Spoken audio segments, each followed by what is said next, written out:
What is going on, everybody, and welcome back to the Underdog Podcast today with the second video in this series of top 5 players per position in the NFL draft. Today we are doing running backs.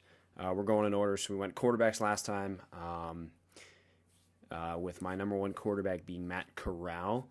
Today we're doing running backs. Sunday will be receivers, and then Tuesday will be tight ends, continuing that trend. So there's a lot of good running backs in this class. I think depth is really underrated in this class. There's a lot of hidden gems, in my opinion.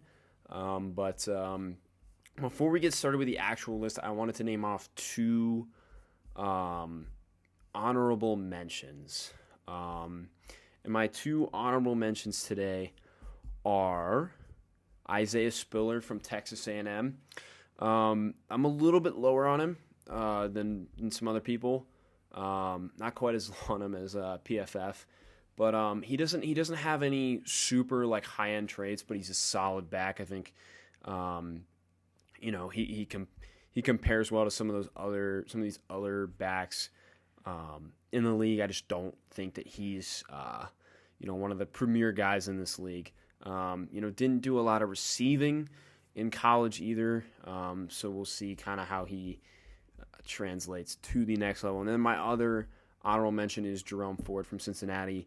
Really pivotal in their kind of rise to the top. I think he was one of their more underrated pieces. Really ran hard. Kind of reminds me of Frank Gore out there. He's not a big receiver. Not going to do much for you at the receiving, but I think he's definitely just kind of that pound it type of guy. I think he's just exactly like Frank Gore, just going to be a steady back for multiple years in this league. So let's get into the actual list now. And at 5, I have Brian Robinson Jr. from the University of Alabama. Robinson has seen time throughout his time at Alabama. He's really wasn't the main guy till this season. He's a downhill runner, breaks a lot of tackles, just kind of wears the defense down. He's not a big threat of the backfield, Robinson Jr., but he did kind of improve that, especially this last season for Alabama. I think he's, very,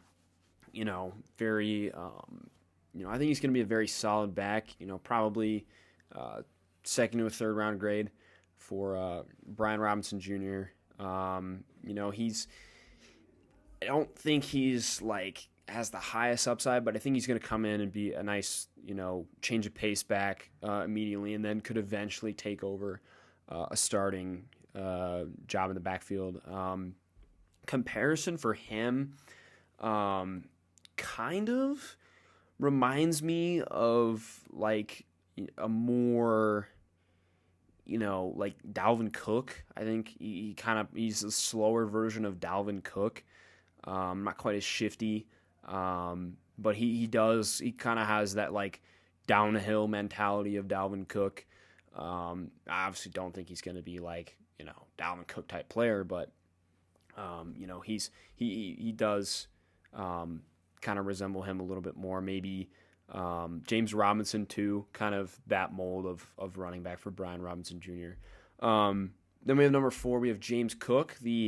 Speaking of Dalvin Cook, his brother, the main back at Georgia, split time with Zamir White. I think there's a little bit difference between James and Dalvin. I think James is definitely slimmer, definitely lighter. He's shiftier. I don't know if he's more explosive, but he's definitely he's a track guy. So he's definitely, I think, faster than Dalvin. Dalvin's more of the power guy. He's more speed, and he can catch the football. I think that was something that he did well at Georgia. Only had 113 attempts last year, so he's got a lot of tread on those tires. I think, again, round 2 to 3, but I really think James Cook has the potential to be a David Johnson-esque player with that speed. I think he really has that archetype to come in and be, kind of like Robinson Jr., a change of pace back out the gate and be like utilize more on third down than others, and then be able to take over that full time back, because he can be a 3-down back. I don't think Robinson could ever be a 3-down back, but I definitely think that Cook has the potential to be a 3-down back in the NFL. And that's my comparison. My comparison for James Cook is David Johnson, like I talked about, because he can do everything. He could kick or turn for you like David Johnson did his rookie year. He can catch the football. He can run in between the tackles. He can run outside. I think he's one of the guys that fits a lot of different schemes here. At the running back position, I think he's very, very versatile and can be used in many different ways. Despite the running back position being, having fallen off in value over the last couple of years. Then we go to number 3. We're going to Damien Pierce out of Florida. Again, another guy that kind of split time at Florida. Highest graded running back this year by PFF at a 92 grade on the season. Pierce is 5'10", 218, so he's a little bit bigger than James Cook.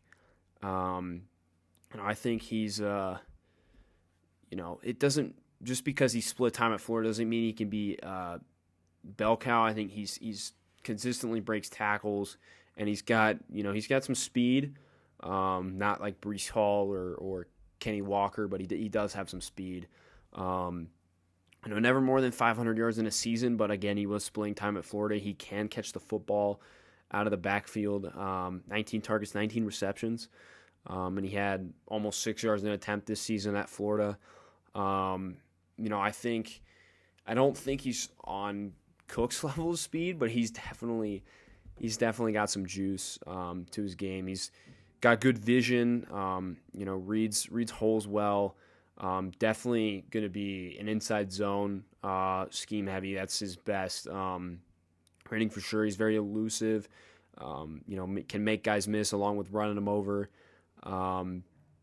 Pierce is a really good all-around back. I don't know if there's one thing that he really excels at. He's just very good at everything he does. And has 3.65 yards per contact after contact per attempt, which is nuts. That's like, Derrick Henry, Dalvin Cook, pro AP type things. I think, his value's probably a round 2 guy. He could slip to round 3, but I think he's round 2 value for me. I think that he compares to, some of these guys in the league. I think DeAndre Swift's a really good comparison. Or David Montgomery-esque, kind of in between those two. I don't think he's as shifty as, Swift is. But I think, those two kind of are good comparisons for him. And I think that Pierce is going to be a really solid running back at the next level. And then we have our number 2 guy, Kenny Walker III. Kind of burst onto the scene this year, burst onto the Heisman, Heisman scene this year. Somewhat of a one-year wonder. I think he's, he really kind of broke out last year for Michigan State with 1,600 yards, leading the league, 18 touchdowns. Not real much of a pass catcher, but when he hits that gap, he sees a lane, he's gone. He's definitely going to be better in a gap scheme. So think about even like J.K. Dobbins, think about him. Similar comparison to Walker. Walker's got a little bit more speed, but kind of that mold of running back is going to be what Kenny Walker's going to be. His game against Michigan, he just took over and really carried the Spartans to a victory. I don't think he's got great vision, but he has great ability to cut back and find cutback holes, whether it's by accident or on purpose. Because a lot on tape, he's just kind of bounces into a hole and then finds a running lane. I think that he's those wide zone stretch schemes are also going to be popular for Kenny Walker due to his home run threat ability, which I don't think that Breece Hall has, who we'll get to in a minute here, is as much home run ability as Kenny Walker does. But Kenny Walker's probably the most elusive back in this class. He's phenomenal at making guys miss and truly being that home run threat that you saw at Michigan State. So I really excited to see Kenny Walker in the next level. He's not much of a pass catcher, so think about Raheem Mostert. He's really out there just to run the football and be a home run threat, and then kind of goes to the bench. He's not really much of a pass catcher. I think that's going to be the role that Kenny Walker takes on. He could develop into a pass catcher for sure because he has decent hands, but I just don't see we haven't seen that on the college tape yet. So I think he could get there, but we haven't seen any evidence that he has done that. But we also haven't seen any evidence that he can't do that. So that's Kenny Walker. And then my number one running back is Breece Hall. Look, I saw it as an Iowa State fan. I saw it for the last 2.5 seasons. Breece Hall's the real deal, man. He's physical.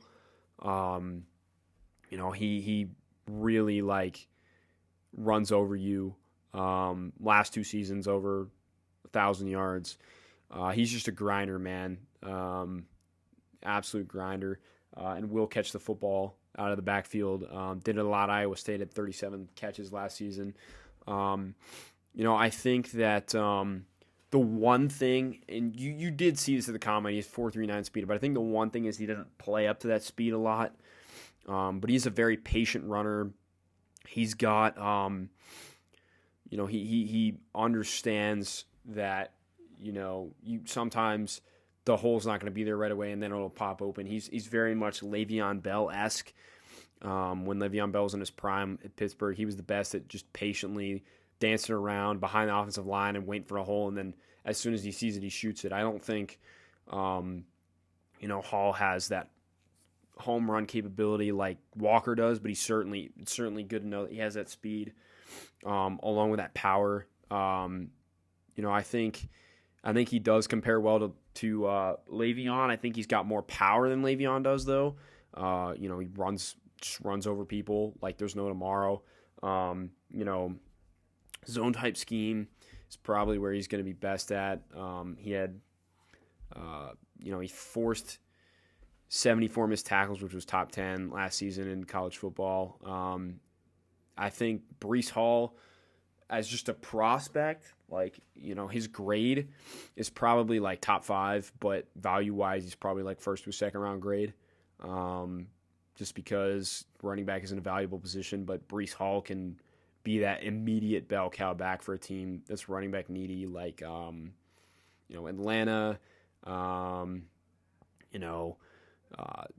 the Jets, the Texans. Any one of those teams, could take Breece Hall and he'd be ready to go. So, Breece Hall is my number one running back. Compares really well to Le'Veon Bell. Very patient runner, like I said. Not as elusive as a Kenny Walker, but can force missed tackles. Can break tackles. And is just a phenomenal football player, and he's proved it the last 2 years at Iowa State. So thanks for watching, everybody. I hope you enjoyed this running back video. Receivers, like I said, will be out on Sunday. Really excited to do this series, to do these videos. So if you enjoy them, please, leave a like and leave some comments for me on what you think about these videos. But thanks for watching, everybody. I will see you on Sunday with my receivers, my top 5 receivers in this draft. along with some honorable mentions. So thank you for watching, everybody, and peace.